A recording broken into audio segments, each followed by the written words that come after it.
Muy buenas tardes, tengan todas y todos. Vamos a comenzar la sesión. Les pediría en la medida de lo posible si me ayudan a encender sus cámaras. Como saben, es un requisito para la asistencia y desde luego para que tengan derecho a la constancia conducente. Para la sesión del día de hoy vamos a hablar sobre el control abstracto de constitucionalidad. Vamos a ver las particularidades que tiene la acción de inconstitucionalidad y espero que nos dé tiempo para abordar un poco sobre el procedimiento que se establece en el Sistema Interamericano de Derechos Humanos. Digamos, algunas pinceladas de cómo es que llegan las quejas individuales a resolverse ante la Corte Interamericana de Derechos Humanos. Pues bien, les voy a compartir la presentación. Vamos a partir de ahí.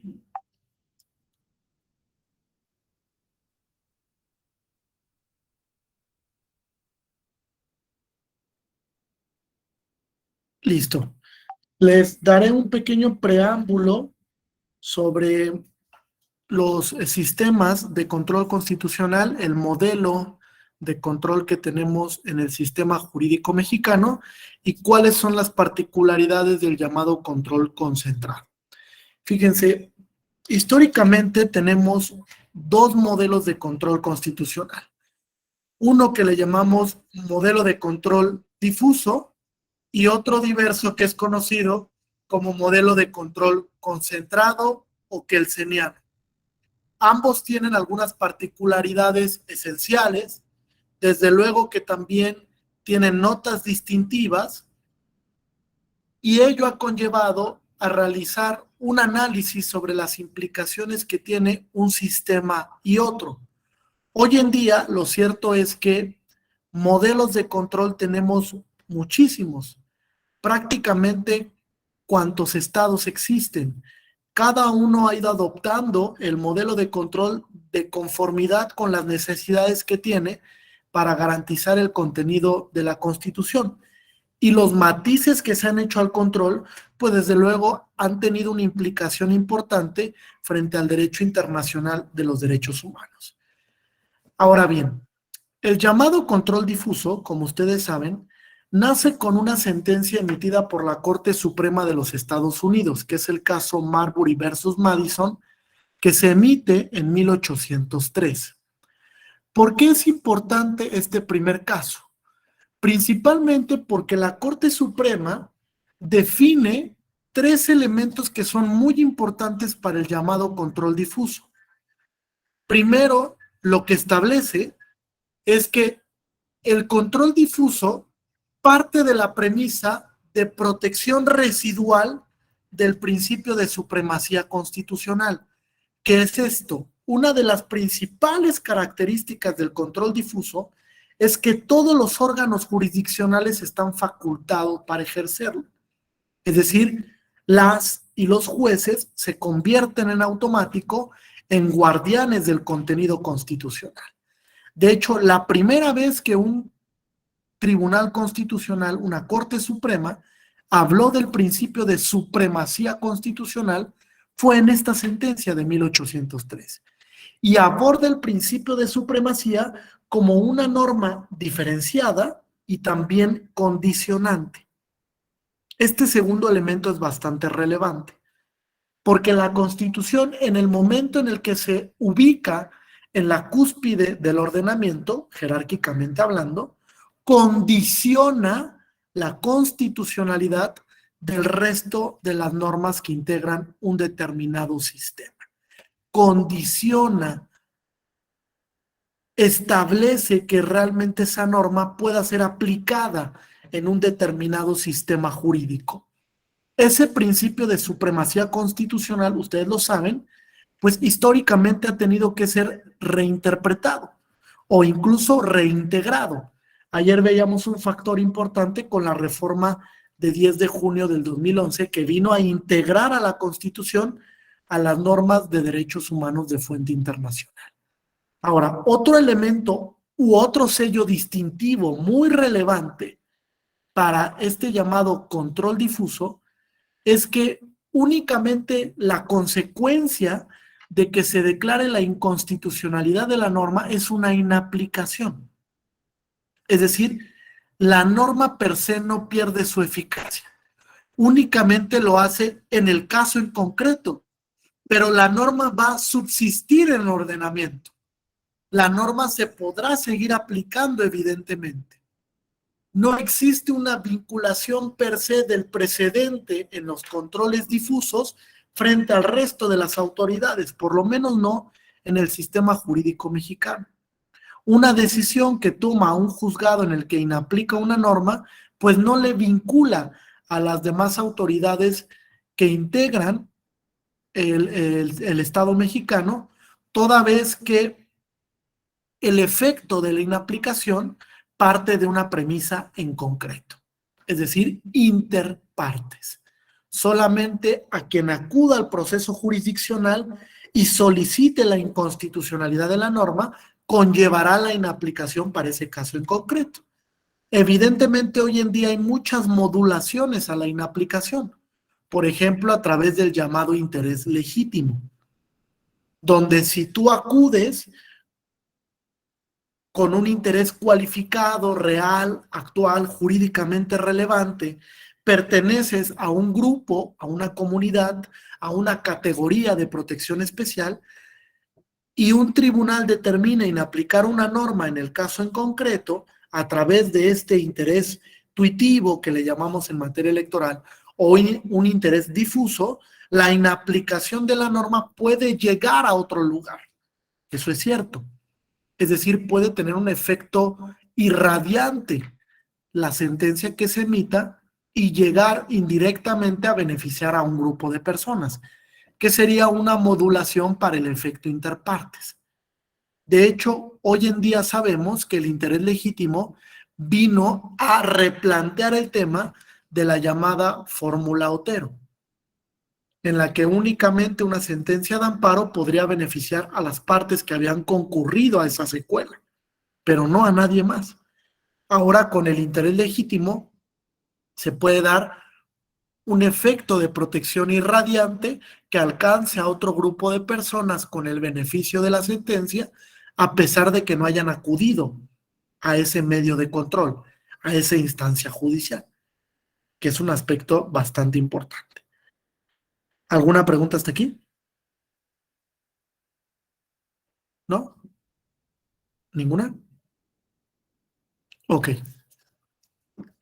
Finalmente, un tercer elemento del control difuso que también es relevante para el estudio es que tiene el imperativo condicionante para que la actuación de protección de la Constitución se dé de manera residual por todos los órganos jurisdiccionales. Es una nota distintiva muy importante porque, a diferencia en el control concentrado, solo un órgano es el encargado de velar por el contenido constitucional. Es decir, el control se concentra en un tribunal, corte constitucional, Suprema Corte de Justicia, etcétera. Solamente ese órgano es el legitimado para el ejercicio de control. No es un control residual. Es decir, los demás órganos en los modelos de control concentrado no están facultados para inaplicar una norma o invalidarla, como sí se genera en el control abstracto. Entonces, el control difuso tiene esos matices o esas particularidades. Ahora bien, el control concentrado nace en 1920 con la creación del llamado Tribunal Constitucional, el primer tribunal constitucional en el mundo, que fue el Tribunal Constitucional de Austria. Este Tribunal Constitucional de 1920 es el que por primera vez ejerció control concentrado. Si bien hay un antecedente en 1919 con el Tribunal Constitucional de Checoslovaquia, lo cierto es que nunca ejerció control concentrado de constitucionalidad. Es decir, nunca expresó estas facultades constitucionales para controlar la validez de una norma de carácter general. Fíjense, validez. Esto conlleva la posibilidad de que el Tribunal Constitucional decrete la anulación de una norma. De hecho, Kelsen en 1928, con la garantía jurisdiccional, determina que la posibilidad que tiene el Tribunal Constitucional cuando determina la no conformidad de una norma frente a la Constitución es anular la norma. Tiene un efecto derogatorio. Es un control evidentemente fuerte, porque en el momento en el que se declara la invalidez, la norma sujeta a control pierde su eficacia. ¿Ven la distinción? En el control difuso se inaplica, en el control concentrado se invalida. Segundo elemento, en el control difuso, todos los órganos jurisdiccionales participan de la defensa constitucional y en el control concentrado solo lo hace el llamado Tribunal Constitucional, Corte Constitucional o, como en nuestro sistema, la Suprema Corte de Justicia. La Suprema Corte de Justicia en México, principalmente a través de un mecanismo de control, que es este, la acción abstracta de inconstitucionalidad. ¿Alguna duda o pregunta hasta aquí? ¿No? Ok. Ahora, les preguntaría para ir entrando en materia, ¿qué es la acción de inconstitucionalidad? ¿Alguien tiene alguna impresión? ¿Ha tenido algún acercamiento con la acción de inconstitucionalidad? ¿Sabe de dónde emana este mecanismo de control? ¿Alguna particularidad que nos pueda compartir? O si tuvieron oportunidad de leer la lectura que envié el día de ayer, si nos quieren compartir alguna impresión. Adelante.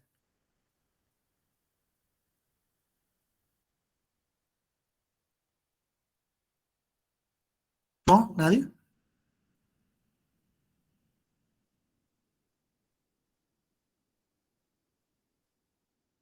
Ok. Bueno, siendo así, vamos a explicar algunos de los elementos que tiene este mecanismo de control constitucional. Primero, la acción de inconstitucionalidad es un medio de control que en abstracto tiene por objeto verificar la validez constitucional de las normas de carácter general, determinándose su regularidad en el sistema jurídico mexicano. Aquí hay 4 elementos que hay que analizar. Primero, medio de control constitucional. Me preguntará Carlos, ¿por qué la acción de inconstitucionalidad es un medio de control? Fíjate, Carlos, en el momento en el que se configura la acción de inconstitucionalidad en el sistema o en los sistemas occidentales, principalmente en Alemania, en Italia, en España, se establece que es un mecanismo que permite analizar sin que medie ningún caso en concreto la validez o la conformidad de una norma. ¿Qué es esto? Que la única tarea del juez constitucional, del Tribunal Constitucional, cuando ejerce mecanismo de control concreto vía acción, es la norma. Es lo único. Solamente se va a situar frente a la norma para verificar si es compatible o no con el contenido constitucional. No existe ningún caso en concreto, Erika. Por eso es que es un control abstracto. Solo está la norma sujeta a control y la norma del parámetro de validez constitucional que yo haya seleccionado para el ejercicio de control de regularidad constitucional. Solo está eso. No tiene el juez que resolver ningún caso en concreto. Solo va a analizar la conformidad de esa norma. En caso de que determine la no conformidad de la norma, la consecuencia será su declaratoria de invalidez. Es decir, se anula la norma. La norma pierde su eficacia. Para ello, habrá que analizar 2 principios que son elementales para el control constitucional. Uno que le llamamos presunción de constitucionalidad y otro que le denominamos conservación del derecho. El principio de presunción de constitucionalidad, ¿qué nos dice Janet? Que el legislador cuando crea una norma, lo hace bajo el principio de buena fe. Es decir, el legislador no tiene por qué crear normas que contradigan el contenido constitucional. Es ahí donde se crea una especie de deferencia frente al legislador, donde el Tribunal Constitucional lo que va a buscar antes de declarar la invalidez de la norma es aquel escenario interpretativo que le permita declarar su conformidad frente a la Constitución. Ello en virtud de que esas normas gozan de este principio de presunción de constitucionalidad. Se presumen conforme con la Constitución, salvo que evidentemente no pueda hacer un ejercicio de interpretación conforme o que no se pueda salvar la validez de esa norma de carácter general, entonces sí llegaremos a la anulación o al efecto derogatorio, que es lo mismo. Pero siempre tengo que basarme en el principio de presunción de constitucionalidad. Ahora, ese principio de presunción conlleva también, tiene una relación directa con el de conservación del derecho. ¿Qué es lo que pasa, Héctor, cuando la Corte declara la invalidez de una norma? ¿Qué es la primera impresión que tú tienes? Cuando la Corte dice se invalida esta norma por ser contraria al contenido del parámetro de control de regularidad constitucional.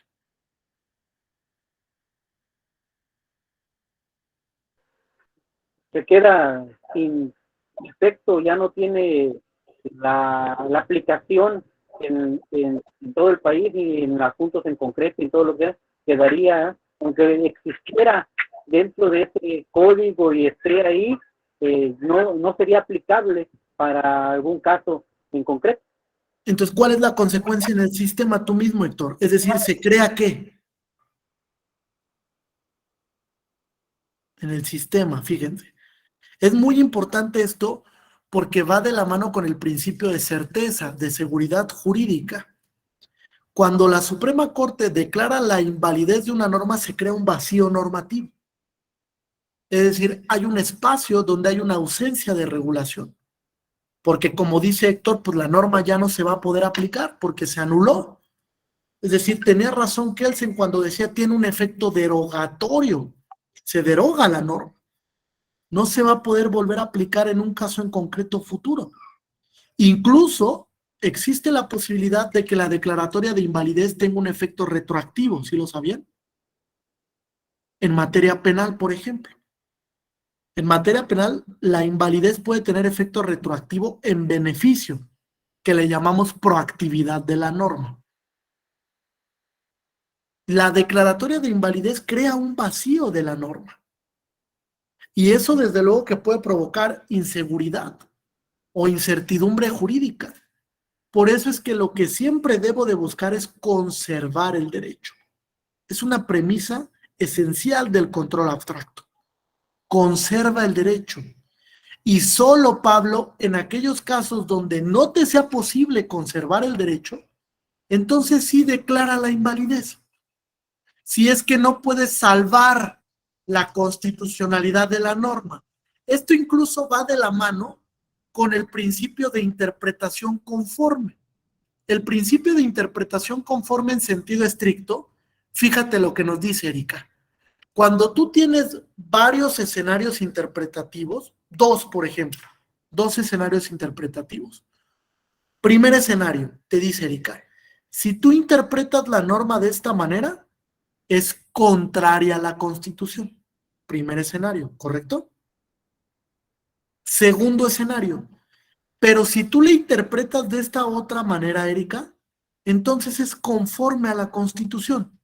¿Cuál debes de preferir? ¿La interpretación 1 o la interpretación 2? Lo que va conforme a la Constitución, ¿Por qué? porque es parte de la armonía. Bueno, se supone que las normas deben estar creadas para ir conforme a la Constitución como Carta Magna y Fíjate, entonces no ser inconstitucionales. más allá de eso, porque el ejercicio de control conlleva una deferencia al legislador. Es decir, como todas las normas parten del principio de presunción de constitucionalidad, si la norma te permite un escenario interpretativo en el que te diga, si te encaminas para acá, la norma es inconstitucional, pero si lo haces de esta otra manera, es conforme a la Constitución, pues tú debes de preferir el segundo escenario interpretativo, porque eso, además de respetar el principio de presunción de constitucionalidad, ¿qué crees? Conserva el derecho. Conserva, impide que haya un vacío normativo, porque la Corte se ha enfrentado a muchas problemáticas interpretativas cuando declara la invalidez de las normas, ¿eh? Un ejemplo nada más para que vean lo que ha hecho la Corte, a través de algo que ha denominado sentencias aditivas o sentencias sustitutivas. Ustedes saben que la mayoría de los códigos civiles de las entidades federativas establecen o establecían que el matrimonio era la unión entre un hombre y una mujer con el fin de procrear. ¿Están de acuerdo? Muchos de los códigos así lo establecían. Incluso hay un par que todavía, en esos mismos términos, reconocen la figura del matrimonio. Bueno, pues esos códigos fueron impugnados vía control de constitucionalidad concentrado, es decir, a través de la acción de inconstitucionalidad. Y la Suprema Corte evidentemente determinó que esas normas eran inconstitucionales porque violaban el principio de igualdad y no discriminación, ¿vale? La Suprema Corte es capaz de declarar la no conformidad solamente de una porción normativa. Porción normativa. Es decir, ¿puede declarar la inconstitucionalidad solo la Corte de una palabra? Sí, sí lo puede hacer. ¿Puede declarar la Corte la inconstitucionalidad de un párrafo? Sí, sí lo puede hacer. ¿Puede declarar la Corte la inconstitucionalidad de todo un código? También, sí lo ha hecho, en materia electoral, por ejemplo. Entonces, la Corte tiene muchas facultades interpretativas a través de la acción de inconstitucionalidad. Cuando se trató de esta figura, la Corte determinó que únicamente la porción normativa que era inconstitucional es aquella que establecía un hombre y una mujer con el fin de procrear. Un hombre y una mujer con el fin de procrear. Esa porción normativa la declaró inválida. Y entonces cuando le da lectura al código, otra vez dice la Corte, oye, pero ya generé un vacío normativo. Eso puede provocar incertidumbre. ¿Por qué? Porque la figura del matrimonio no se entendía con la declaratoria de invalidez. Porque fíjense cómo quedaba. El matrimonio es la unión entre... ¿Entre qué? Es ahí cuando la Corte incorpora algo que llama sentencia aditiva. La adicionó algo al texto para que se entendiera y entonces no provocara esta incertidumbre, este vacío normativo, y todas las personas de esa entidad federativa estuvieran en posibilidad de entender la norma, de comprender el significado de la norma. ¿Qué es lo que le adicionó la Corte? 2 personas. Para que entonces la regulación normativa quedara de la siguiente manera. El matrimonio es la unión entre 2 personas. Y salva el vacío normativo.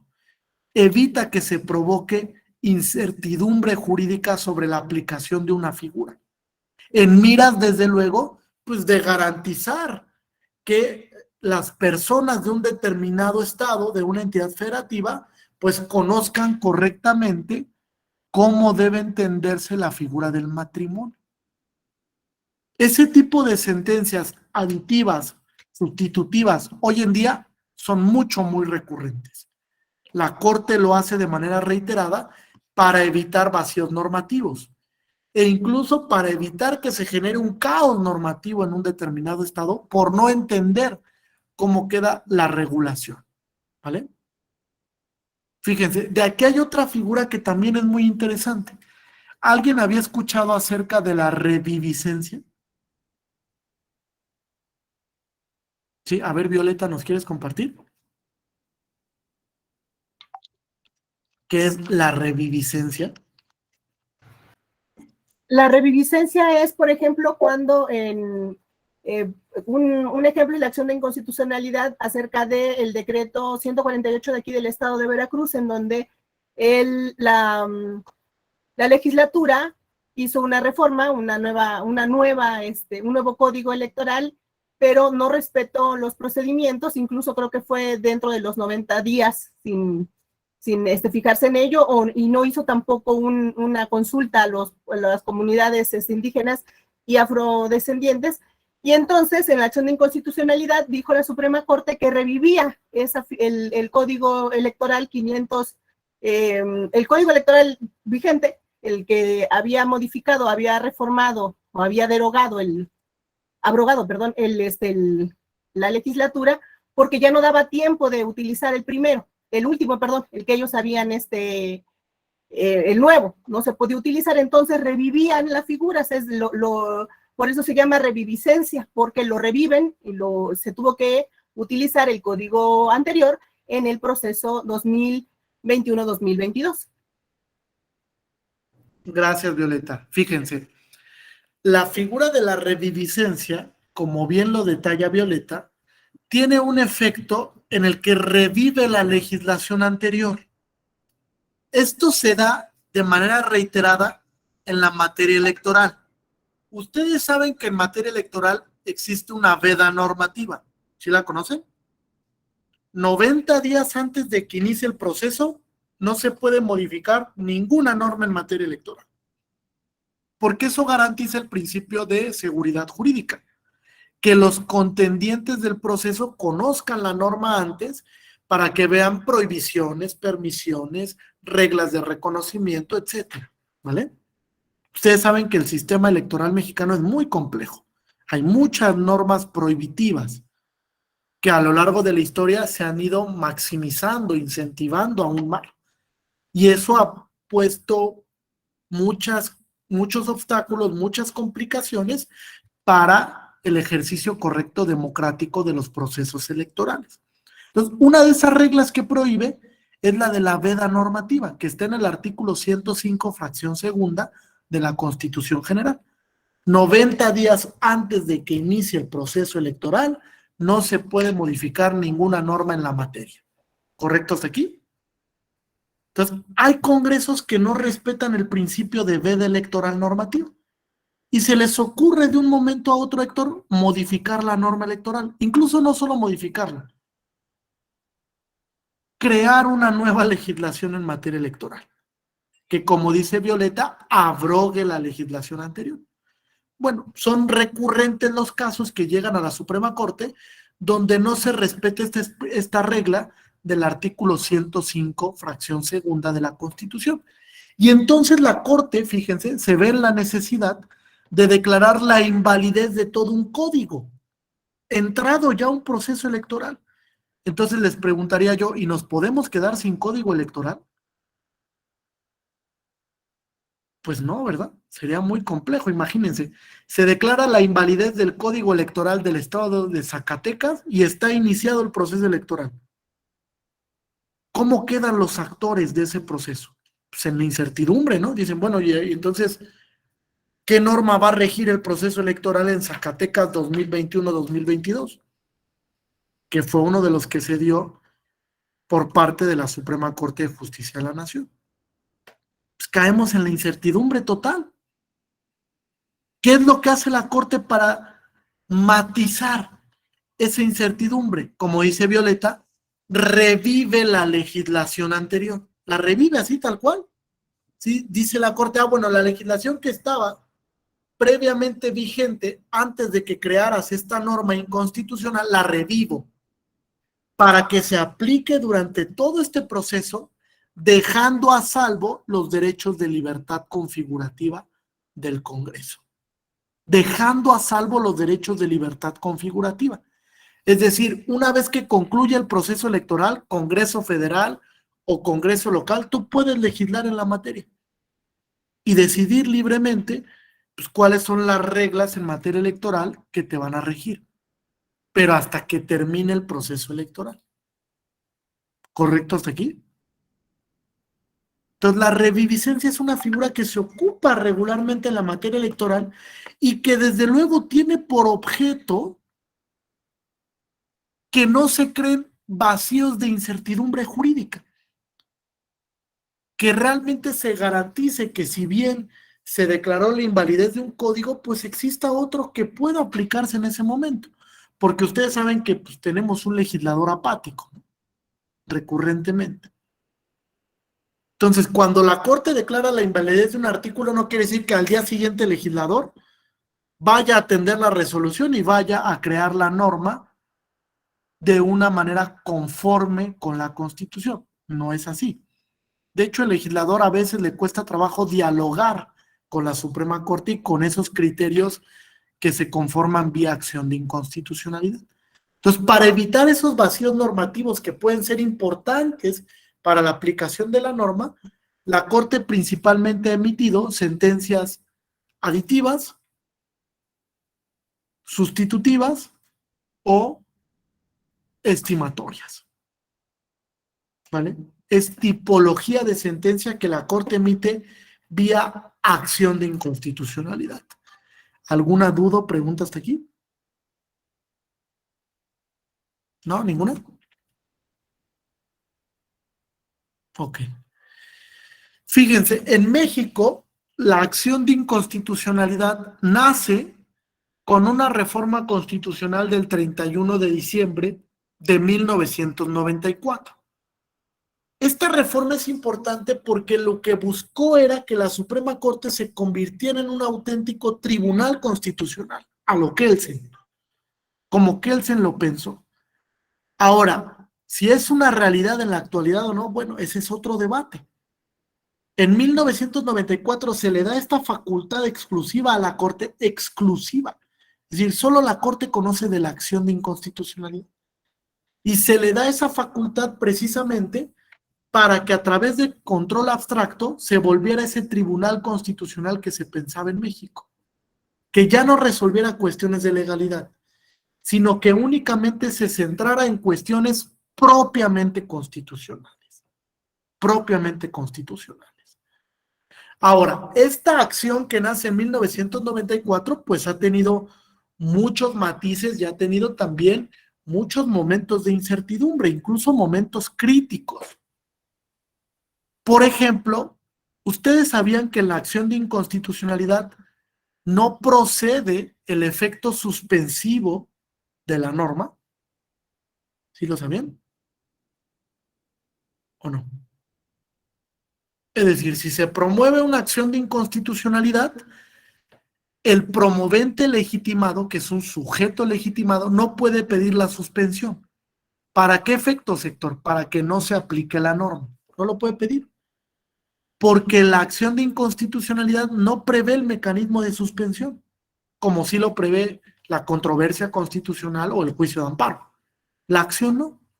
Sin embargo, hubo un caso en 2018 donde la Suprema Corte concedió una suspensión en acción de inconstitucionalidad para que no se aplicara una norma. ¿Alguien sabe qué caso es?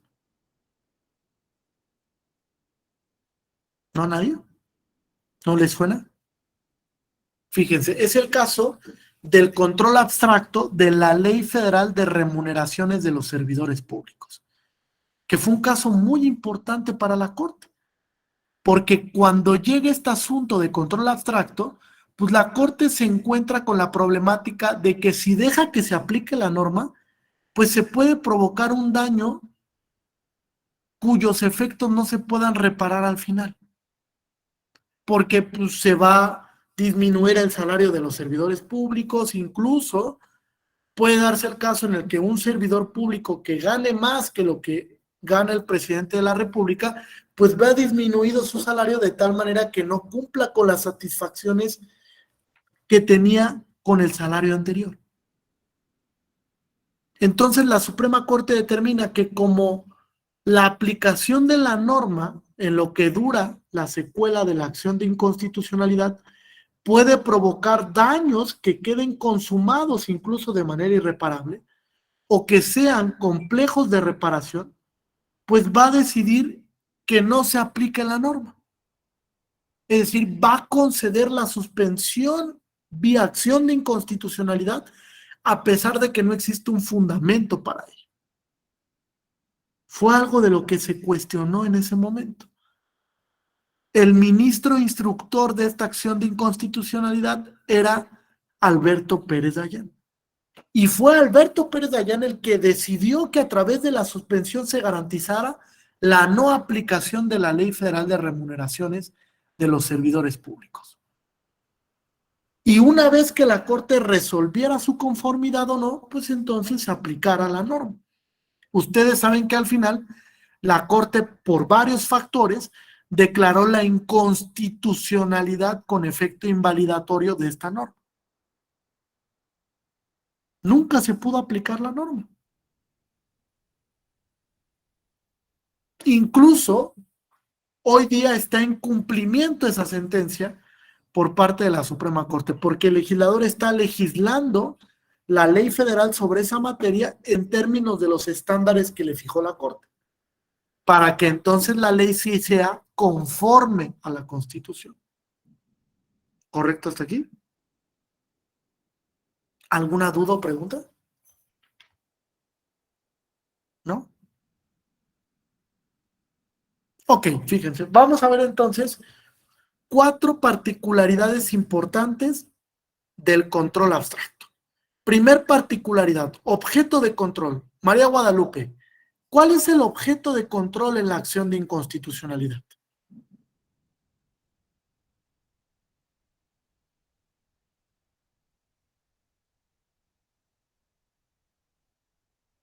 ¿Sí? ¿Puedes prender tu micrófono o no estás en posibilidad? Sí, Ok. el objeto de control sería mantener la constitucionalidad. No, el objeto, fíjate, objeto. ¿A qué te suena? Cuando es que el objeto de este proceso es este. Esto es lo que tiene que resolver el tribunal.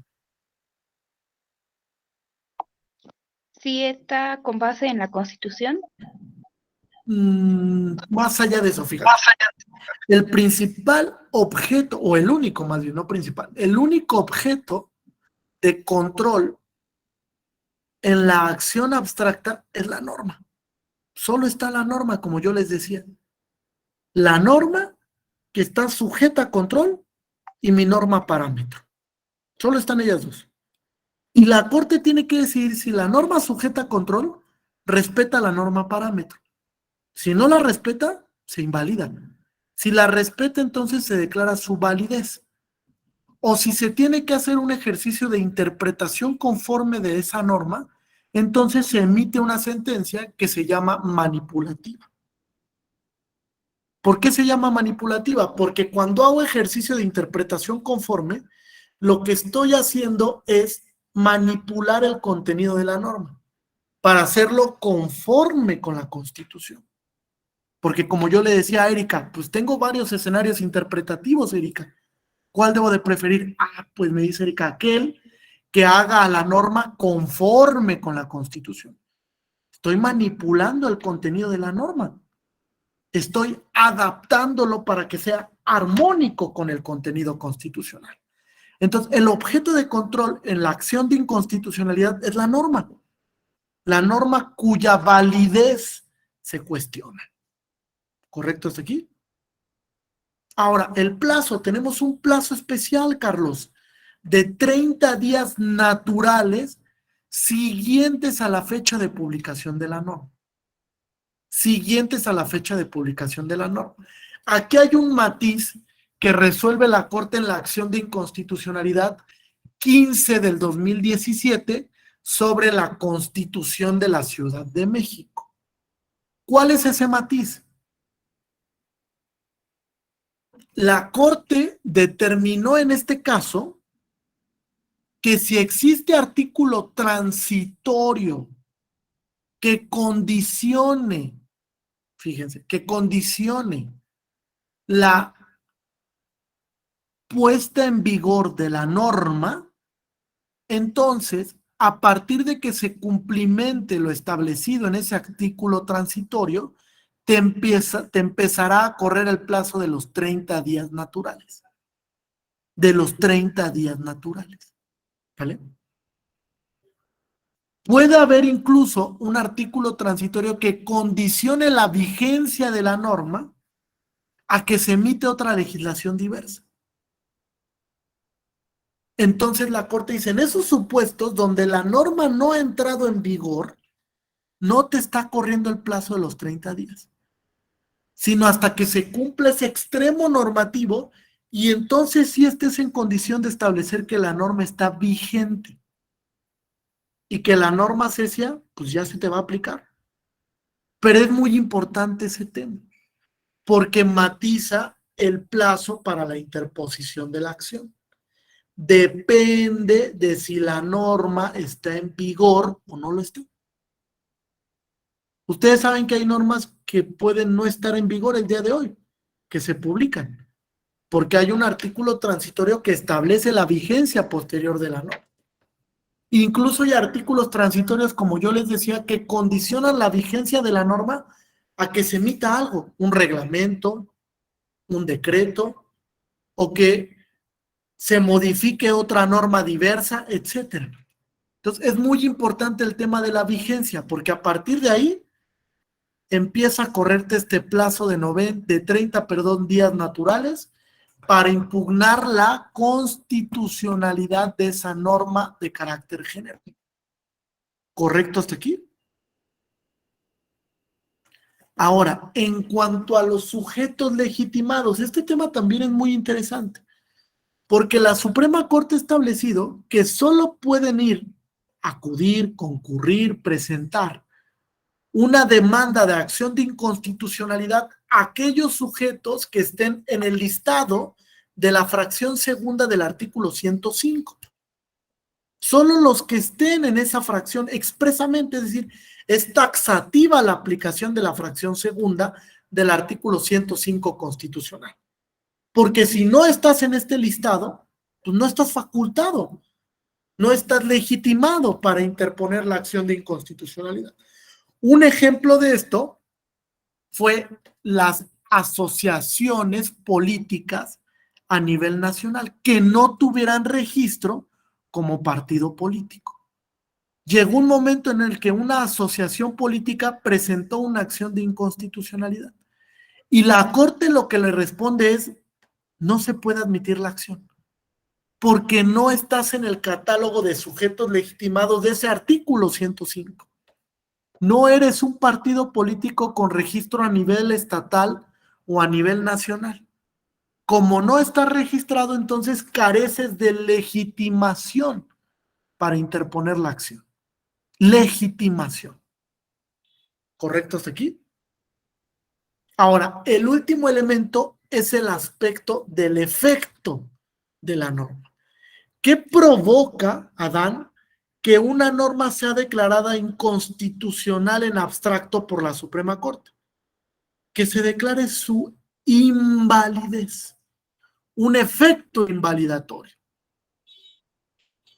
Para llegar a ese efecto invalidatorio, requerimos en el Pleno de la Suprema Corte de 8 votos. 8 votos. Y si tenemos 7, Adán, ¿qué pasa? ¿Qué crees que pasa? Si en el Pleno de la Corte 7 ministras y ministros declaran la inconstitucionalidad de la norma, pero 4 declaran que no es inconstitucional. ¿Qué es lo que sucede ahí? Pues al no tenerse la mayoría calificada, no se puede decretar la inconstitucionalidad. No, fíjate, sí se decreta la inconstitucionalidad, porque 7 ministros dijeron que la norma era inconstitucional, es decir, no conforme con la Constitución. Sin embargo, no se da el efecto invalidatorio. O sea, sí se declara la inconstitucionalidad, pero no tiene un efecto derogatorio, es decir, no se va a anular la norma. La norma va a seguir vigente porque no se alcanzó la mayoría de 8 votos que exige el artículo 105 en su fracción segunda, que es un elemento indispensable para llegar a la invalidez. ¿Vale? Lo que está pasando ahorita con la prisión preventiva. puede ser que 6 ministras y ministros digan que la norma es contraria a la Constitución, pero si no se alcanzan los 8 votos, la norma no va a desaparecer del ordenamiento jurídico mexicano. Va a seguir vigente y se va a poder seguir aplicando, porque la nota distintiva es que cuando una acción de inconstitucionalidad se vota por 8 ministras y ministros por su inconstitucionalidad, se crea un precedente obligatorio. Precedente, es decir, fíjense, desde 1994 existe en México la jurisprudencia por precedente. Solamente que el mecanismo para crearla no era el juicio de amparo, como hoy en día. El mecanismo para crear jurisprudencia por precedente se daba vía acción de inconstitucionalidad. Si tú tienes 8 votos por la invalidez, se crea un precedente obligatorio para todos los órganos jurisdiccionales. Lo que pasó en el tema del aborto. En el tema del aborto, la Corte declara por unanimidad la inconstitucionalidad del tipo penal de aborto de una entidad federativa. Por unanimidad, más de los 8 votos. Se creó la invalidez de esa norma. Y eso conllevó un efecto de vinculación al precedente para todos los órganos jurisdiccionales. Es decir, si un juez de cualquier entidad federativa plantea que a una mujer se le vincula a proceso por el delito de aborto, estaría incumpliendo con el precedente de la Suprema Corte. Porque el precedente de la Corte fue categórico al establecer que antes de las 12 semanas la mujer es libre de interrumpir su embarazo y que no tiene que existir una norma penal que la sancione.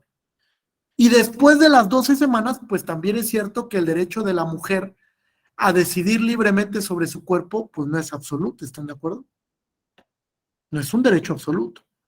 Entonces, después de las 12 semanas, únicamente se puede permitir la posibilidad de que la mujer interrumpa su embarazo cuando es de alto riesgo, cuando se está poniendo en riesgo la vida o la integridad de la mamá o del producto. Y ello esté certificado por un médico que determine que efectivamente el embarazo es de alto riesgo, que puede perder al bebé, que viene con una malformación o que la mamá puede perder la vida durante el periodo de gestación o durante el parto. Entonces, en esos casos también puede darse. ¿Vale? ¿Alguna duda o pregunta hasta aquí? Había una manito levantada hace un momento.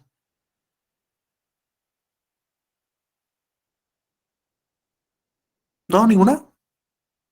La persona que tenía levantada la mano, bueno, ya no la veo.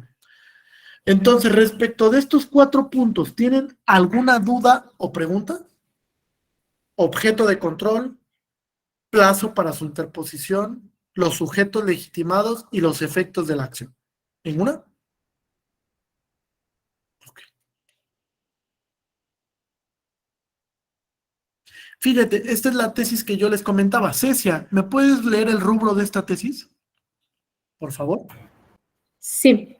Dice, sujetos legitimados, tesis 172.640. Acciones de inconstitucionalidad. Para promoverlas, no están legitimadas las diversas asociaciones civiles, políticas estatales que no están acreditadas como partido político. Fíjate, de ahí emanó el criterio de la Corte de establecer que la fracción segunda en su artículo 105 tiene una lectura taxativa. Solamente los que están listados ahí.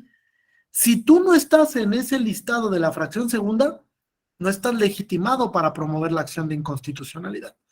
En materia electoral, ¿qué sujetos están legitimados? ¿Quién me dice alguno? Los partidos políticos. Correcto, los partidos políticos con registro a nivel estatal o nacional. ¿Qué otro?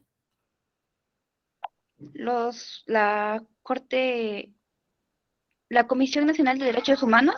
Correcto, la Comisión Nacional de Derechos Humanos. ¿Qué otro? El equivalente al 33% de los integrantes de la Cámara de Diputados. Correcto. El 33% del Congreso Federal o de las entidades federativas. Y aquí me lleva un punto importante, fíjense. Hace un par de años en la Corte se promovió una acción de inconstitucionalidad por parte del Congreso del Estado de México. Solamente que en esa ocasión, fíjense, casi la totalidad del Congreso firmó la demanda de acción de inconstitucionalidad. Y la Corte entonces pues se metió en un embrollo interpretativo de lo que era el 33%. Fíjense, cuando se pensó en el 33%, lo que se buscaba era que la minoría legislativa estuviera en posibilidad de acudir a un mecanismo para impugnar una norma con la que no estaba de acuerdo, para impugnar su validez. Hoy sabemos que ese 33% pues es medio ilusorio, ¿no? Porque las minorías en los congresos no alcanzan regularmente ese 33%. No a menos de manera autónoma.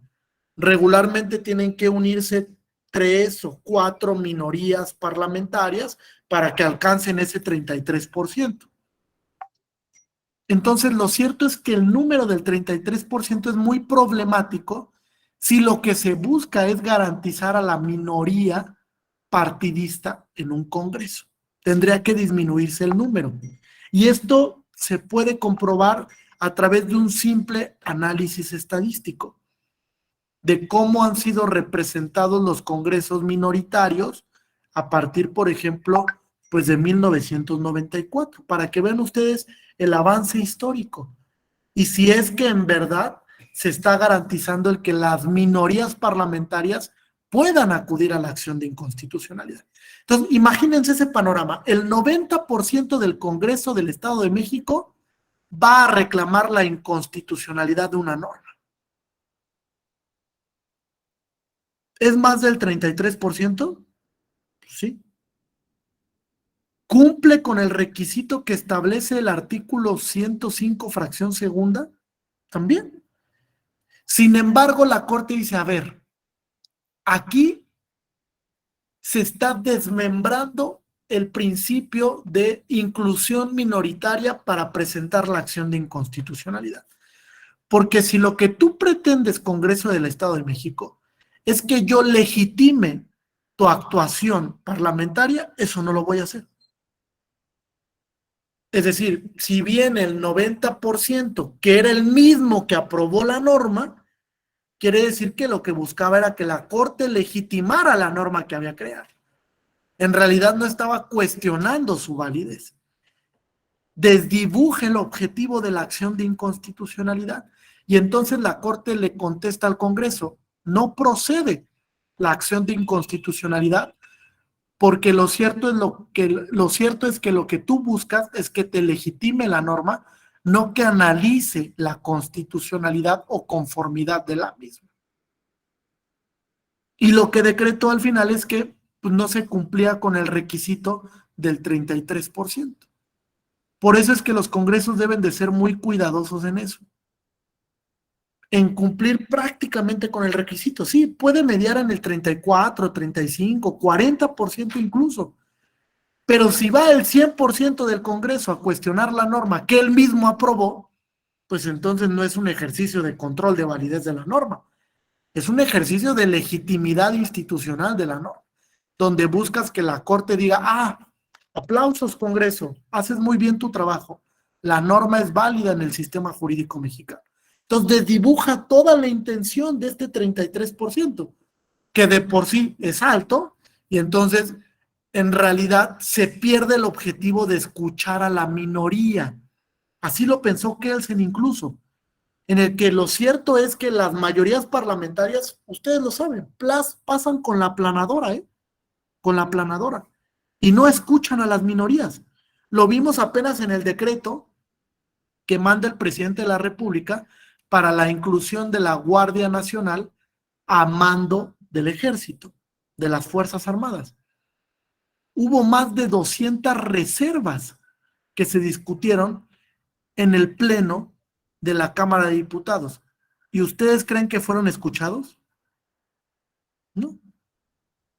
Morena, desde luego, como tiene la mayoría en el Congreso Federal, pues aprobó sin modificar ningún punto ni ninguna coma la propuesta de decreto que había enviado el presidente de la República. Esas minorías entonces, ¿dónde son escuchadas? Si en el propio pleno del Parlamento pues no se les toma en cuenta, no tienen participación activa, porque las mayorías parlamentarias les aplastan. Entonces dice Kelsen, entonces debo de crear un mecanismo para que esa minoría parlamentaria que no fue escuchada tenga un canal de comunicación institucional para impugnar la validez de la norma. Y por ello es que se crea la posibilidad de que las minorías parlamentarias acudan a la acción de inconstitucionalidad. ¿Cuál es la regla general? Que aquellos legisladores que no estuvieron de acuerdo con la integración de la norma puedan acudir a este mecanismo para impugnar su validez. Para impugnar su validez. ¿Correcto hasta aquí? ¿Ninguna duda ni pregunta? Ok. Entonces, ¿quiénes son sujetos legitimados? Ya mencionamos algunos, Janet, el 33% de los integrantes del Congreso, el Ejecutivo Federal a través de la Consejería Jurídica, las legislaturas de las entidades federativas en este mismo porcentaje, los partidos políticos con registro ante el Instituto Nacional Electoral o ante los institutos de las entidades federativas, la Comisión Nacional o las comisiones estatales también de derechos humanos que recientemente fueron incorporadas en este catálogo y son algunos de los sujetos que tenemos legitimados para la materia electoral. Para la materia electoral. Por ejemplo, los partidos políticos solo pueden impugnar normas en materia electoral. No pueden impugnar diversa norma que no sea en materia electoral. ¿Sí? Que es una restricción de legitimación que establece la propia fracción segunda del artículo 105. Solo aquellas normas que sean en materia electoral. Avanzamos. Ahora, dentro del control normativo, existen dos niveles de escrutinio en el control abstracto, ¿vale? Esto sí quiero que quede muy claro, porque es esencial. De hecho, la Corte parte de esta distinción para analizar la conformidad de la norma.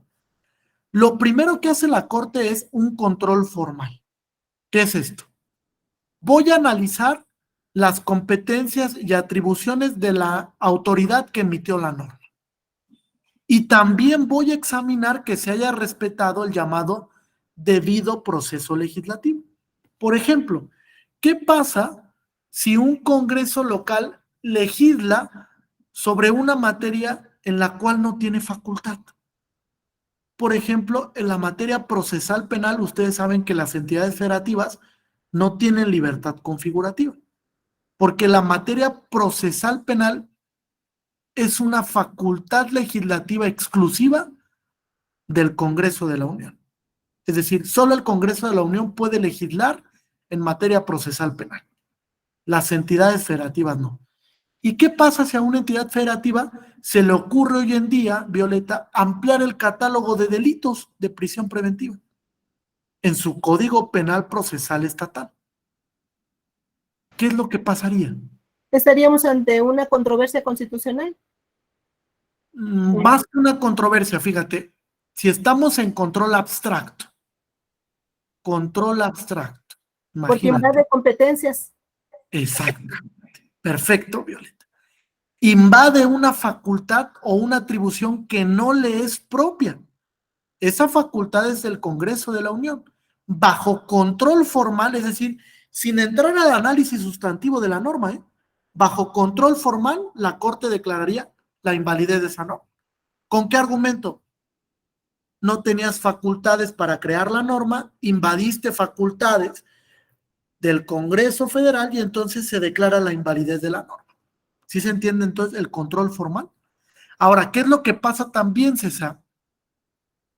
Que se da un supuesto en el que no se respeta el debido proceso legislativo. ¿Qué es esto? No se circula el dictamen a votación. No se escuchan a las minorías parlamentarias. En la sesión del Pleno del Congreso se debate, pero sin permitirle voz y voto a ciertos legisladores. Es decir, es un desastre el proceso legislativo. Las violaciones graves a proceso legislativo pueden conllevar la declaratoria de invalidez de una norma. Sí, y ya lo ha dicho la Corte. La Corte ha dicho, si hay violaciones graves al proceso legislativo que se concatenen, eso puede llevar a la invalidez de la norma. Y tampoco estoy entrando al análisis sustantivo. Solo es un control formal. Solo estoy verificando que la norma fue debidamente creada, que fue creada por la autoridad que estaba facultada para emitir esa norma y que además esta autoridad respetó el proceso legislativo. Es lo único que estoy verificando ahorita. Ahora, supera el control formal, es decir, la norma sí fue emitida por autoridad competente, sí tenía facultades de creación o de configuración normativa y además se respetó el proceso legislativo, entonces paso al segundo nivel de escrutinio, control sustantivo. ¿Qué es lo que voy a verificar, Erika, en el segundo nivel? Que la norma sea conforme con los derechos y principios que se reconocen en el bloque de constitucionalidad. Ese es el segundo nivel. Así la norma respeta el control formal.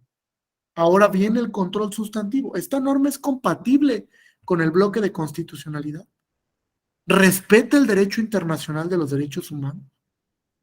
¿Puede la Corte realizar un control de convencionalidad en abstracto? Sí, sí lo puede hacer. Porque como sosteníamos ayer con Héctor, los derechos humanos de fuente internacional son constitución. Entonces se da esta distinción, ¿se dan cuenta? Control formal, control sustantivo. ¿Alguna duda hasta aquí? ¿No? ¿Ninguna? Ok. Avancemos entonces. Otro de los elementos importantes para el control abstracto es el llamado ejercicio de interpretación conforme. Como yo les decía, va a haber oportunidad en la que si yo tengo la duda sobre la constitucionalidad o convencionalidad de una norma, pueda acudir a la interpretación conforme para salvar la validez de la norma. La interpretación conforme es una técnica hermenéutica que lo que busca es moldear la norma de tal manera que sea compatible con la Constitución y compatible con el derecho internacional de los derechos humanos. Es decir, en los ejercicios de control abstracto, así lo voy a decir, el último lugar al que hay que aspirar es a la invalidez. Es decir, la invalidez no tiene que ser la regla general, porque las normas gozan del principio de presunción de constitucionalidad. Solamente cuando no pueda salvar la conformidad de la norma, sí declaro la invalidez. Pero eso no quiere decir que la regla general sea ese ejercicio en el que derogo la norma. Porque si se dan cuenta, el efecto derogatorio pues es muy relevante para la función legislativa. Porque ¿qué quiere decir? Que el Tribunal Constitucional está derogando la tarea del legislador.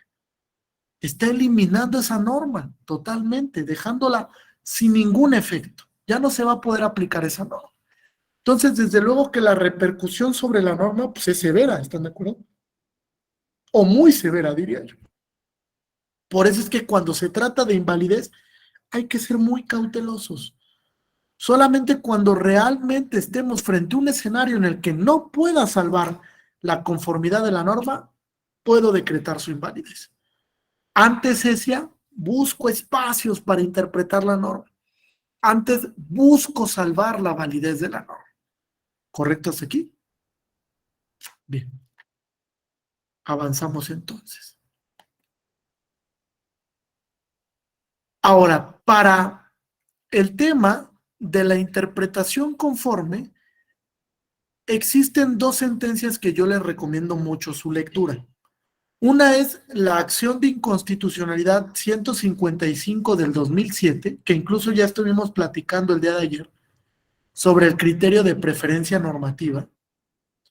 Y la otra es el amparo en revisión 806 del 2017. Este amparo en revisión que está relacionado con la facultad que tiene la Unidad de Inteligencia Financiera para bloquear cuentas bancarias. Es interesante este tema, ¿vale? En ambos casos, la Corte hizo un ejercicio de interpretación conforme, salvó la validez de la norma, declaró la conformidad de la norma frente al bloque de constitucionalidad. Entonces, es muy importante esto para que conozcan los espacios sobre los que se mueve la interpretación conforme. De hecho, la Sala Superior recientemente hizo un ejercicio muy pulcro de interpretación conforme, en el caso Félix Salgado Macedonio, donde se le canceló el registro como precandidato.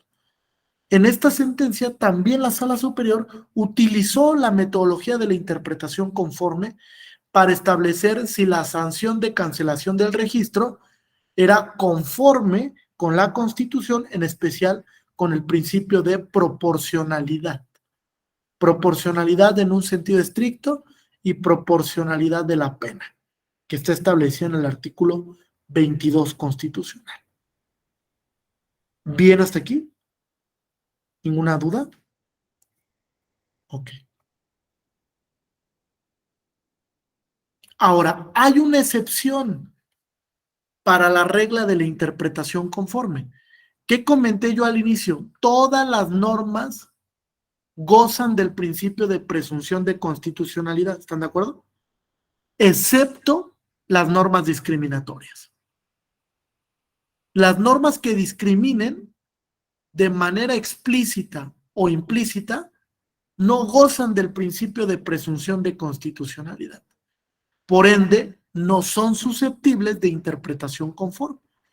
En palabras muy sencillas, Carlos, si yo estoy frente a una norma que discrimina y estoy haciendo un ejercicio de control abstracto de constitucionalidad, la consecuencia es que se declare la invalidez de la norma.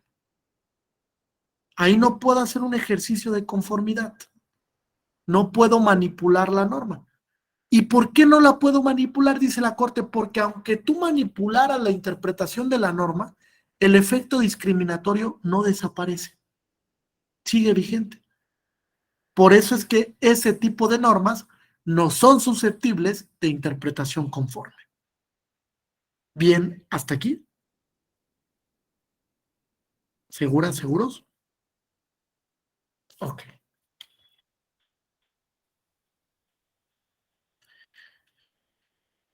Luego entonces, en palabras del profesor Eduardo Ferrer MacGregor, tenemos 3 niveles de enjuiciamiento normativo. 3 niveles. Uno laxo, que es cuando se da la interpretación conforme. ¿Por qué es laxo? Porque la repercusión frente a la norma objeto de control pues no es severa. Al final se declara la constitucionalidad de la norma vía interpretación conforme. Tenemos uno medio, cuando se inaplica la norma en control difuso. ¿Por qué es medio? Porque si bien se inaplica la norma para el caso en concreto, pues la norma no deja de existir, no pierde su eficacia, ¿vale? Únicamente en el caso en concreto se va a inaplicar porque se estima contraria al contenido constitucional. Y finalmente tenemos uno fuerte, que es cuando se declara la invalidez de la norma.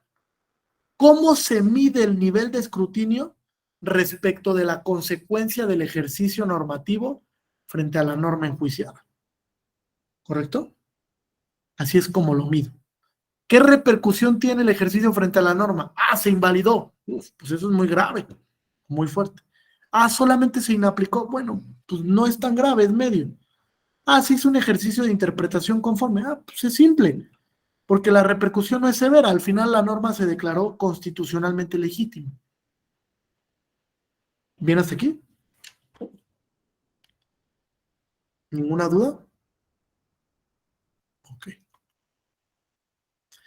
Ahora, ¿qué hay respecto de la declaratoria de inconstitucionalidad? Fíjense, la Corte ha establecido, 3 supuestos de declaratoria de inconstitucionalidad. El primero, cuando se declara únicamente la inconstitucionalidad de una porción normativa.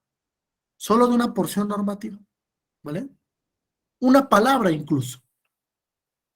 Segundo, cuando se declara la inconstitucionalidad de un enunciado normativo, que puede ser un párrafo, que puede ser la totalidad de un artículo. O bien, tercero, cuando se declara la inconstitucionalidad de toda una norma. Esto, más que un efecto derogatorio, será un efecto, no sé si estén de acuerdo, abrogatorio. Va más allá de lo derogatorio, porque se declara la invalidez de todo un código. Imagínense eso. ¿Cuál es la repercusión de que la Corte declare la invalidez de todo un código? ¿Cómo creen que se pone el legislador? Es complejo, ¿no?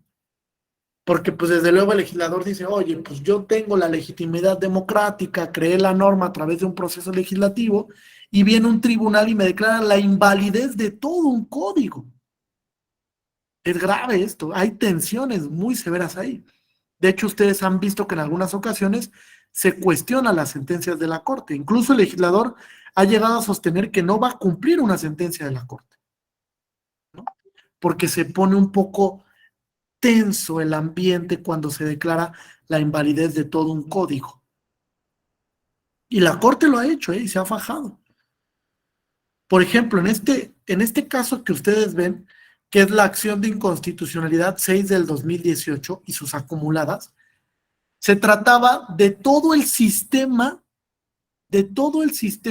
anticorrupción de la Ciudad de México. Imagínense eso. O sea, se tardó meses el Congreso de la Ciudad de México en crear el sistema anticorrupción, porque eran varias leyes. Era una ley de transparencia, una ley de acceso a la información, una ley de combate a la corrupción y varias leyes secundarias que se reformaron, la ley orgánica de la Fiscalía, etcétera, ¿no? Porque iban a participar varias instituciones. Y la Corte declaró la invalidez de todo este sistema porque no se respetó el proceso legislativo, porque no se escucharon a las minorías, porque las y los legisladores de Morena no habían transitado el dictamen frente a las minorías parlamentarias. No los dejaron participar en la sesión de comisiones, no los dejaron votar en el pleno del Congreso. Entonces, como todas esas violaciones se concatenaron y llegó algo muy grave respecto al proceso legislativo, la Corte dijo, se invalida todo el sistema anticorrupción de la Ciudad de México. Tienes que volverlo a crear. ¿Qué implicación tiene esto? Tiempo, dinero, desde luego volver a hacer todo el ejercicio de debido proceso legislativo para circular dictámenes, para que puedan opinar las minorías, para que se someta al pleno del Congreso otra vez la aprobación de un dictamen, etc. Entonces tiene muchas repercusiones la invalidez de toda una norma con este efecto abrogatorio. ¿Correcto hasta aquí? ¿Sí? ¿Alguna duda o pregunta? ¿No? Ok. Ahora, ¿qué pasa respecto de la acción por omisión legislativa? Fíjense qué es lo que ha dicho la Corte. Ah, correcto, perdón, me distraje por el mensajito. Fíjense, cuando se trata de una acción de inconstitucionalidad por omisión legislativa, solo procede cuando se trata de omisiones relativas.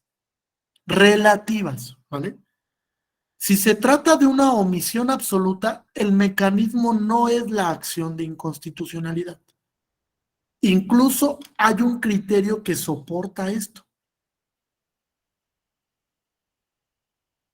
¿Me puedes ayudar a leer el rubro, Erika? Claro.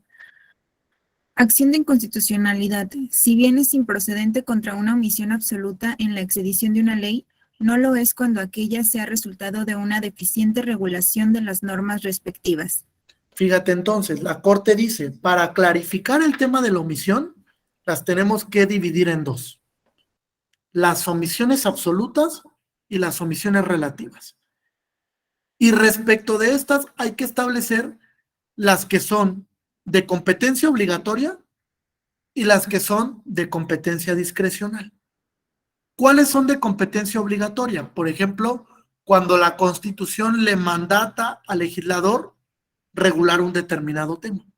Por ejemplo, hoy en día que se está discutiendo el Código Nacional de Procedimientos Civiles y Familiares. Deriva de un mandato constitucional, ¿están de acuerdo? Incluso el artículo transitorio que establecía el plazo fatal para emitir este código ya feneció desde hace mucho tiempo. Es decir, ya estamos en omisión legislativa. ¿Pero qué tipo de omisión legislativa es, Héctor? ¿Absoluta o relativa? Relativa, ¿no? Absoluta. Sí, porque no se ha publicado toda la creación de la ley. Exactamente. Esa es la distinción. Es absoluta porque no se ha emitido la norma. No existe hoy en día la norma. Esa omisión absoluta no la puedo combatir a través de la acción de inconstitucionalidad. Pero sí tengo otro mecanismo. ¿Cuál es? El juicio de amparo. ¿Vale? Hoy en día el juicio de amparo procede contra omisiones legislativas, absolutas o relativas, siempre y cuando sean de competencia obligatoria. ¿Vale? ¿Cuál es la diferencia entre la competencia obligatoria y la competencia discrecional? Que tratándose de la competencia discrecional no se le puede obligar a legislar al Congreso. No se le puede obligar. El Congreso define con base en su libertad configurativa si legisla o no sobre una determinada materia. Es decir, solo son enjuiciables a través del juicio de amparo o, por ejemplo, la acción de inconstitucionalidad, aquellas omisiones absolutas o relativas de competencia obligatoria. ¿Queda claro? ¿Sí? ¿Ninguna duda o pregunta hasta aquí? Ok.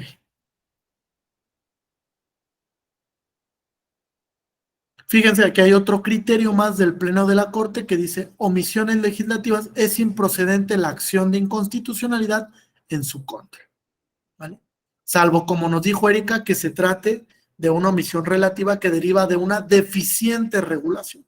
Ah, no lo regulaste como lo debiste haber hecho. Hay deficiencias en la regulación normativa. Ah, entonces sí procede el análisis a través del control abstracto, pero de la omisión relativa.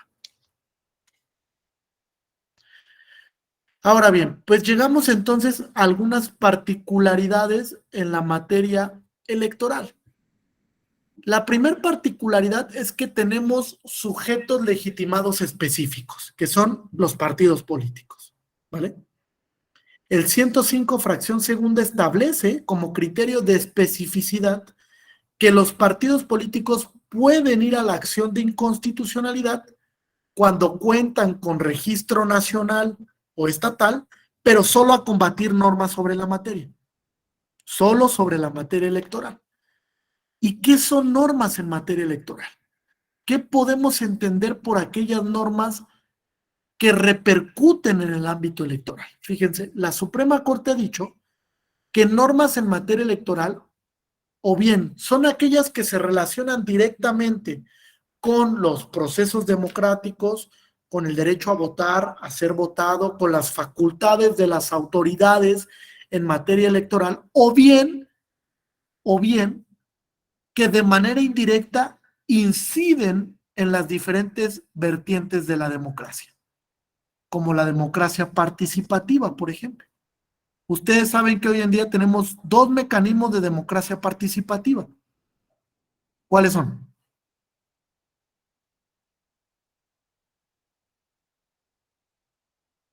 ¿Cuáles son estos dos mecanismos? Consulta popular y revocación de mandato. Perfecto.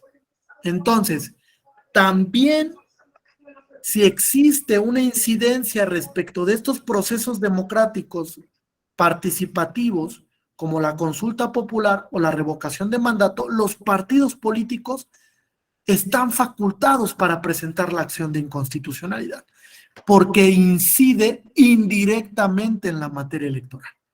Es decir, la Corte ha establecido que hay dos vertientes de la materia electoral, las que inciden directamente en la materia, en la elección de autoridades, de instituciones, del proceso representativo, etcétera, o las que inciden indirectamente, como los mecanismos de democracia participativa, entre otros más que se pueden dar, como la elección de las magistraturas en materia electoral. ¿Alguna pregunta hasta aquí? ¿No? Ok. Vamos a avanzar entonces.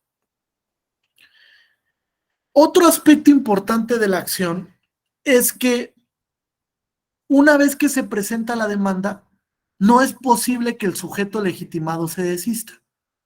No existe la figura del desistimiento. ¿Por qué creen que en el control abstracto no existe la figura del desistimiento?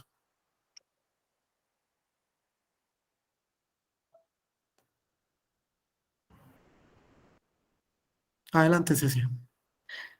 Pues considero que porque tiene que analizarse si, es decir, si algo, hubo una gente que promoviera esa acción es porque pues ya entonces la Corte tiene que detectar si efectivamente hay una violación a la Constitución, no puede quedarse de brazos cruzados y decir, bueno, ya se desistió y ya no.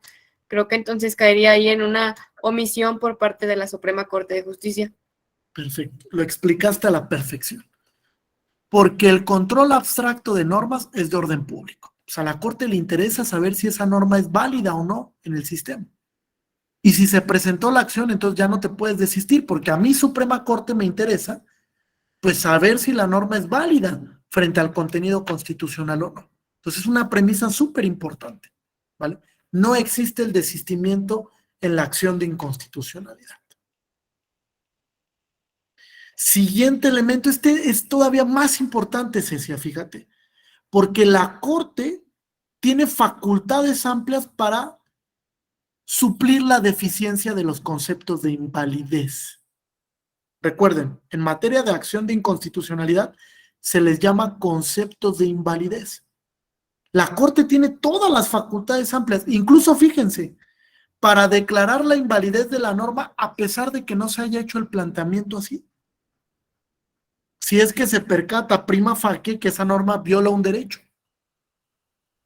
Tiene facultades amplias porque lo que busca es preservar el contenido del bloque de constitucionalidad. Entonces, si se da cuenta que una norma es inválida porque viola un derecho del bloque, pues posee facultades amplias para analizar la validez de la misma. Las más amplias, para llegar a la verdad sobre la norma. ¿Es o no la norma conforme con la Constitución? La ley reglamentaria del artículo 105 prevé esto, la posibilidad de que la Corte supla la totalidad de los conceptos de invalidez. ¿Vale? Vamos avanzando entonces. Maestro, una pregunta. Sí, adelante. Si no se puede desistir y la Corte puede subsanar, entonces la Corte también podría sobreseer alguna acción de inconstitucionalidad. Sí, hay causales de improcedencia también, desde luego que sí. Puede ser, fíjate, que en el proceso se derogue la norma por el legislador.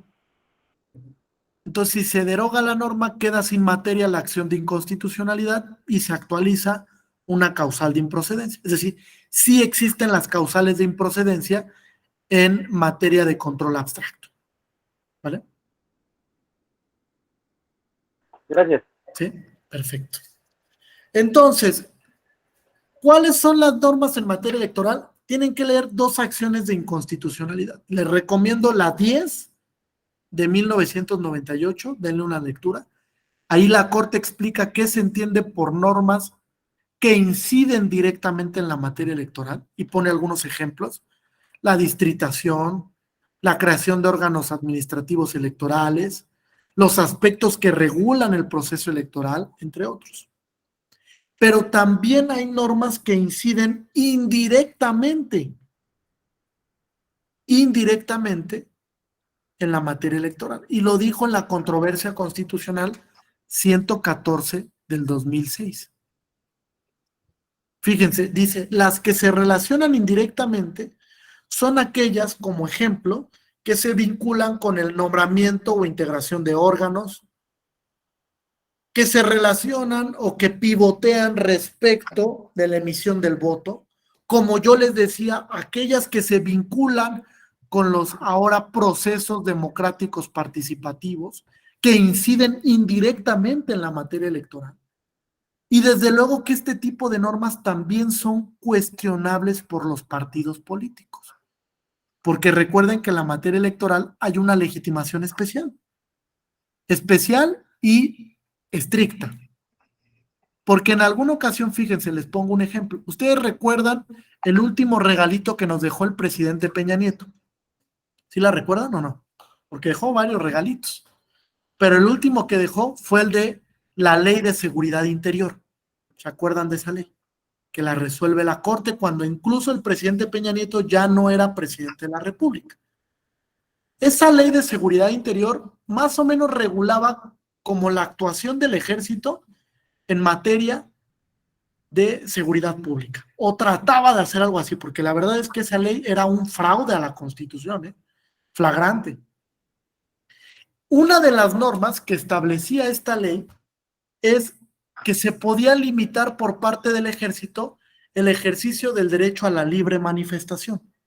Es decir, que si tú estabas en una manifestación, Cecia, podía llegar el ejército y ¡pum!, arremeter contra ti y llevarse lo que tuviera enfrente. Movimiento Ciudadano, como partido político, cuestionó este artículo nada más, no toda la ley.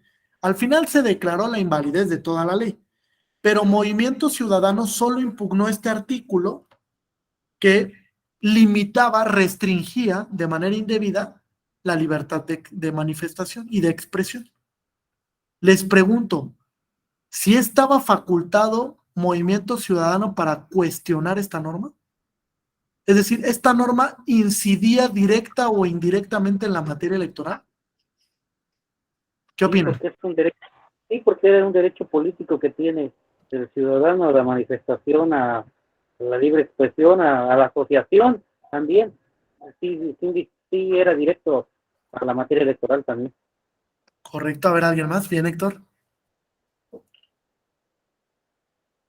¿Alguien más?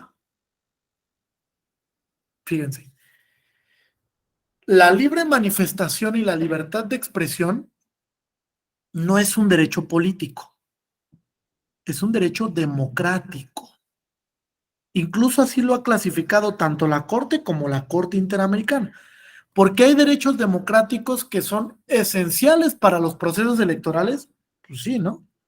Como el acceso a la información, como dice Héctor, la libre expresión o la libre manifestación de ideas, o la libertad de prensa o la difusión de ideas. Sin esos derechos democráticos, pues simplemente el juego electoral se vería limitado. ¿Qué es lo que analizó la Corte? Que efectivamente la norma incidía indirectamente en la materia electoral y en los procesos democráticos. Por tanto, Movimiento Ciudadano como partido político sí estaba facultado para impugnar solo esa norma. Las demás no, porque no incidían en la materia electoral. Pero esa, como tenía una incidencia en la democracia, en la participación ciudadana, en la libre exposición de ideas, pues sí incidía en el tema electoral. Y actualizó la legitimación para que ese partido político cuestionara la validez de esa norma. ¿Se dan cuenta entonces cómo el concepto de norma electoral es muy dinámico? Hay que ir analizando a través de cada particularidad de la norma si puede incidir directa o indirectamente en la materia electoral para poder definir la legitimación del partido político. ¿Correcto hasta aquí?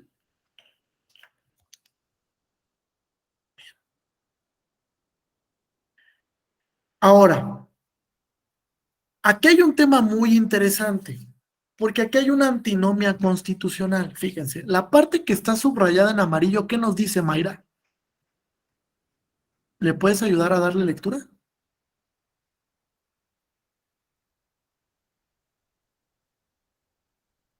¿Sí? ¿Estás, Mayra, o no estás? Sí. Acción inconstitucional en materia electoral particulares. Artículo 105, fracción segunda. La única vía para plantear la no conformidad de las leyes electorales a la Constitución es la prevista en este artículo.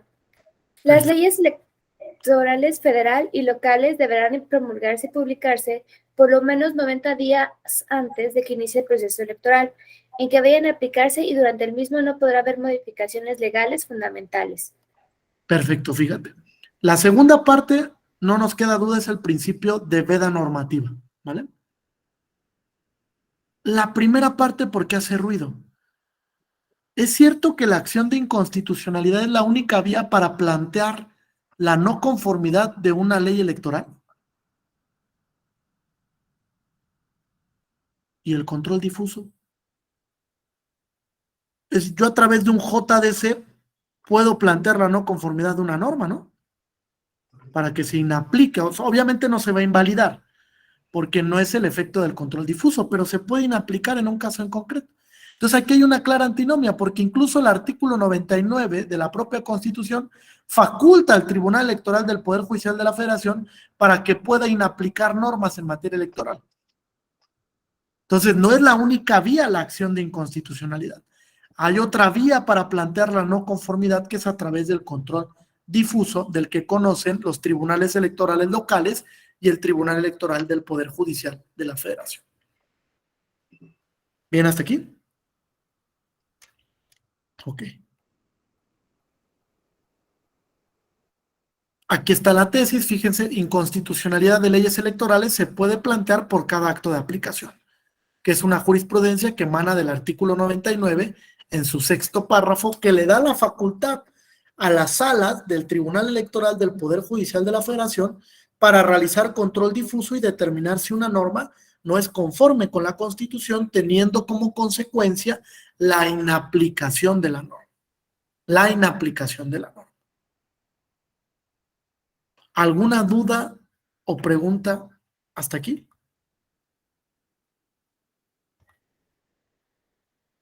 ¿No? ¿Ninguna? ¿Seguras, seguros? Sí, Carlos, adelante.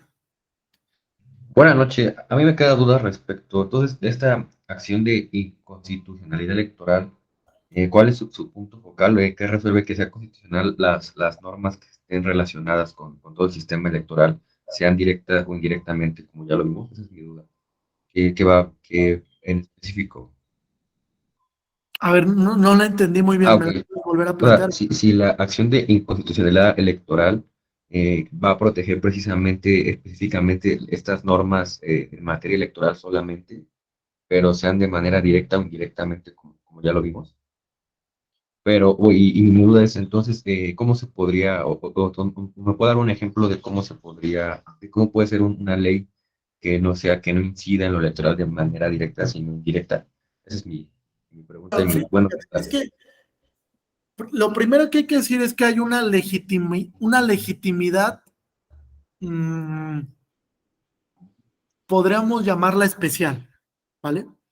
Que se fija en favor de los partidos políticos, es decir, partidos políticos con registro a nivel nacional o estatal, sí puedes ir a la acción de inconstitucionalidad, pero solo respecto de normas electorales, ¿vale?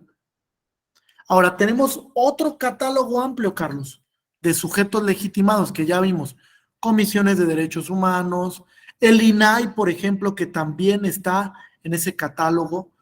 Tenemos también a la Consejería Jurídica, a los congresos federal y locales en su 33%, etcétera. Una pluralidad de sujetos. Por ejemplo, el INAI solo puede plantear la no conformidad de normas vía acción de inconstitucionalidad cuando éstas guarden relación con la transparencia, el acceso a la información, la protección de datos personales. Si la norma no guarda relación con esas materias, entonces el INAI no está legitimado, ¿vale? En cambio, por ejemplo, la Comisión Estatal de Derechos Humanos tiene una legitimación amplia. La Comisión Estatal puede plantear la no conformidad de una norma vía acción sin importar la materia, de cualquier norma, civil, penal, electoral, administrativa, familiar, sobre cualquier derecho fundamental, Lo mismo pasa con el 33% de los congresos, lo mismo pasa con la consejería jurídica, etcétera, ¿vale? ¿Cuál es la distinción aquí? Importante o relevante. Que cuando hablamos de legitimación activa amplia, puedes cuestionar cualquier norma. Pero cuando hablamos de legitimación activa especial o específica, solo en la materia en la que señalamos. Por eso es que yo hacía la distinción. Si un partido político quiere cuestionar una norma, lo primero que tiene que verificar es que esa norma incida directa o indirectamente en la materia electoral. Porque si no, no va a estar legitimado. Pensemos que un partido político quiere reclamar la constitucionalidad de la prisión preventiva. Pues no está legitimado, ¿están de acuerdo? Porque la prisión preventiva pues, no guarda relación directa ni indirecta con la materia electoral. Entonces, en esos casos no lo está. Pero sí lo está, por ejemplo, la Comisión Estatal de Derechos Humanos o la Comisión Nacional de Derechos Humanos. O sí lo está, por ejemplo, el 33% del Congreso de la Unión. Es decir, hay ciertos límites que se tienen que establecer. Por ejemplo, los congresos de las entidades federativas solo pueden plantear la no conformidad de normas locales, no de normas federales. Las comisiones estatales de derechos humanos solo pueden cuestionar normas a nivel local, de la entidad federativa a la que pertenezcan. Es decir, si te das cuenta, el artículo 105, fracción segunda, va delimitando la legitimación. Te va diciendo en qué casos sí puedes cuestionar la norma, en qué casos no. Solo respecto a esto estás legitimado, pero respecto a esto no lo estás. ¿Vale? ¿Sí queda más claro así? Sí, sí, muchas gracias. Perfecto. ¿Alguna otra duda o pregunta? ¿No? ¿Ninguna? Seguro, no se queden con dudas. Bueno, ya les compartí mi correo electrónico para que quien guste les pueda yo compartir el material de las 2 sesiones y algún otro material adicional, incluso en la unidad académica para el proceso electoral 2021-2022, diseñamos un cuadro de todas las acciones de inconstitucionalidad por materia que resolvió la Suprema Corte. La Corte resuelve alrededor de 50 acciones de inconstitucionalidad del proceso electoral 2021-2022. ¿Por qué sirve? Porque hay muchos criterios ahí detrás, argumentativos que pueden servir si se dedican a la función judicial, por ejemplo, para resolver algún tema en concreto. O si son abogadas o abogados postulantes, pues les puede servir también el análisis que hizo la Corte para plantear un argumento a través de una demanda. Entonces, con mucho gusto también les puedo compartir este material de las alrededor de 50 sentencias que resolvió la Corte para el proceso electoral 2021-2022. ¿Vale? Ahora, ¿alguna duda que tengan sobre el sistema interamericano en estos 10 minutitos? ¿Preguntas, dudas, inquietudes, alguna recomendación de algún texto, etcétera? ¿Ninguna? ¿No tiene ninguna duda respecto al sistema interamericano? ¿Son grandes expertas y expertos en el sistema interamericano? Bueno, yo les puedo recomendar un par de libros. Fíjense, uno de entrada que es básico para la lectura es, aquí lo debo de tener.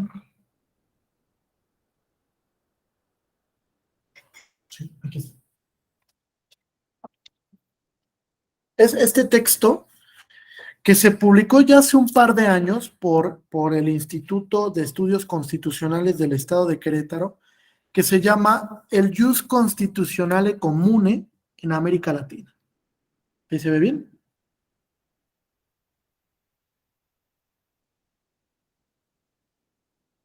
Este texto incluso lo pueden descargar de manera gratuita del Instituto de Estudios Constitucionales del Estado de Querétaro. Es descargable en PDF gratuito. ¿Vale? Ese está muy interesante porque habla del control de convencionalidad, habla de la labor interpretativa que hace la Corte Interamericana, de la relevancia que hoy en día tiene para América Latina el sistema interamericano y desde luego del impacto transformador democrático que han tenido las sentencias de la Corte. Porque desde luego que han venido a cambiar muchas cosas las sentencias de la Corte Interamericana. Y este impacto transformador de sus sentencias, pues nos ha orillado a grandes cambios constitucionales. Por ejemplo, en México, pues le debemos a una sentencia interamericana la reforma del 2011, que es el caso Radilla. Fíjense si no es relevante eso. El caso que está discutiendo hoy la Corte Interamericana sobre la prisión preventiva y el arraigo va a ser de un impacto muy relevante en América Latina, porque ¿qué creen? Hay otros estados que también regulan el arraigo, que también tienen la figura de la prisión preventiva oficiosa. Entonces va a ser relevante lo que fije interpretativamente la Corte, porque puede modificar muchas cosas, no solo en México, sino también en América Latina. Entonces, el sistema interamericano está diseñado hoy en día para seleccionar aquellos casos que van a transformar. Por eso es que es difícil. La Corte Interamericana resuelve alrededor de 10 o 12 asuntos al año. No resuelve muchos, porque los elige. Evidentemente que hay algunas barreras presupuestales, ¿no? De entrada, porque los jueces, las y los jueces de la Corte Interamericana no son jueces permanentes. No están todo el tiempo en San José, Costa Rica. Tienen otras labores, porque la remuneración que reciben en el sistema interamericano es honorífica. Segundo elemento, el personal jurisdiccional que hay en la Corte Interamericana es muy limitado. Si bien nos va, tienen 40 o 50 personas que laboran ahí, imagínense. Para todos los casos en América Latina es muy complejo. Y tercer elemento, porque la mayoría de los casos se quedan en la Comisión Interamericana. Es decir, la Comisión es un filtro que retiene muchos casos para evitar que lleguen a la Corte Interamericana. Porque plantear un control de convencionalidad no es tan sencillo, ¿eh? No es tan sencillo llegar a una queja individual y plantear un auténtico control de convencionalidad. De hecho, en México una de las deficiencias que tenemos es que no sabemos dialogar con el precedente interamericano. Pensamos que copiar y pegar un párrafo de una sentencia interamericana ya con eso es suficiente argumentativamente hablando. Y pues desde luego que no, ¿verdad? Hay que dialogar con el precedente. Hay que construir una argumentación convencional. Sí nos cuesta mucho trabajo el tema de la argumentación, ¿eh? Hoy en día, mucho. Flaqueamos mucho en el tema de la argumentación. Entonces, creo que una de las labores que tienen ustedes es familiarizarse primero con el sistema interamericano. Porque yo les aseguro que va a haber muchos que nunca se han atrevido a citar un precedente interamericano en sus casos. Y yo les preguntaría, ¿por qué? ¿Citan jurisprudencia ustedes de la Suprema Corte Mexicana? Pues también la de la Corte Interamericana es vinculante, ¿sí sabían? Es decir, tiene un grado de obligatoriedad para las autoridades nacionales, siempre y cuando se aplique conforme al principio pro persona. Pero es vinculante. Desde luego hay una metodología para aplicarla, que la Corte la citó en la contradicción de tesis 293 del 2011. Hay que leer esa contradicción de tesis. Nos puede gustar o no, pero es una sentencia esencial para el sistema jurídico mexicano. Entonces, me parece que hay que empezarse a familiarizar. No son tantas sentencias, alrededor de 300 casos interamericanos. 30 opiniones consultivas. Si ustedes leen esos casos, van a ser grandes expertas y expertos en sistema interamericano. Y hoy en día la línea jurisprudencial de la Corte Interamericana ha evolucionado muchísimo. Ya no solo resuelve temas sobre debido proceso o garantías judiciales. La Corte Interamericana en los últimos 5 años ha resuelto muchos casos sobre DESCA, que son relevantes. Lagos del Campo contra Perú, Hacienda Verde contra Brasil, Loaiza López Soto contra Venezuela, Hellman contra Uruguay. Hay una gran línea jurisprudencial de derechos económicos, sociales y culturales, medioambientales. También hay una línea jurisprudencial no tan robusta, pero sí importante de derechos políticos, donde pueden encontrar Petro Úrrego, Yatama, Castañeda Guzmán, opinión consultiva sobre reelección, etc. Por lo menos hay 6 o 7 casos muy importantes para el tema de los derechos democráticos y los derechos políticos. Hay que conocer esos casos también. Nos pueden cambiar la visión, fíjense. La Sala Superior hoy en día dialoga constantemente con la Corte Interamericana y construye argumentos a través de precedentes emitidos por el sistema interamericano. Por eso es que nosotros como abogados tenemos que estar familiarizados con el sistema interamericano. Es una obligación, diría yo, por la vinculatoriedad al precedente interamericano. Entonces, no es tan complejo acercarse. Incluso hay cuadernillos de jurisprudencia sobre todos los derechos. Ya hay un buscador temático del sistema interamericano para buscar precedentes. Por estado, por derecho. Entonces, no hay como un pretexto válido para no acercarse a la jurisprudencia interamericana. Si el tema se lo debemos a la falta de profesionalización, pues también hay mucho material sobre el tema de control de convencionalidad. Muchísimo. ¿Vale? La Biblioteca de Derecho Procesal Constitucional de Porrúa está plagada de temas sobre control de convencionalidad y sobre derecho internacional de los derechos humanos. Acérquense. Son buenos textos, ¿sí? Textos que les pueden ayudar muchísimo. Entonces yo como reflexión final les invitaría a eso, acercarse un poquito al precedente interamericano. Vamos a esperar la sentencia de la Corte Interamericana sobre el tema arraigo y prisión preventiva. Va a ser un precedente muy importante, ¿eh? Reitero, no solo para México, para América Latina. Se ha considerado como una de las sentencias más relevantes que se van a emitir sobre el tema de prisión preventiva en el mundo, porque ni el Tribunal Europeo de Derechos Humanos tiene alguna sentencia al respecto. Entonces va a ser la primera ocasión donde de lleno se va a analizar la aplicación de la prisión preventiva. Desde luego sobre precedentes previos de la Corte Interamericana, como el caso Chaparro Álvarez, que fue de los primeros donde se discutió la aplicación debida de la prisión preventiva. Entonces va a ser interesante el debate. Habrá que esperar que en próximos días, tal vez un mes, ya esté esta sentencia. No sé si hasta aquí tengan alguna duda, pregunta o comentario al respecto.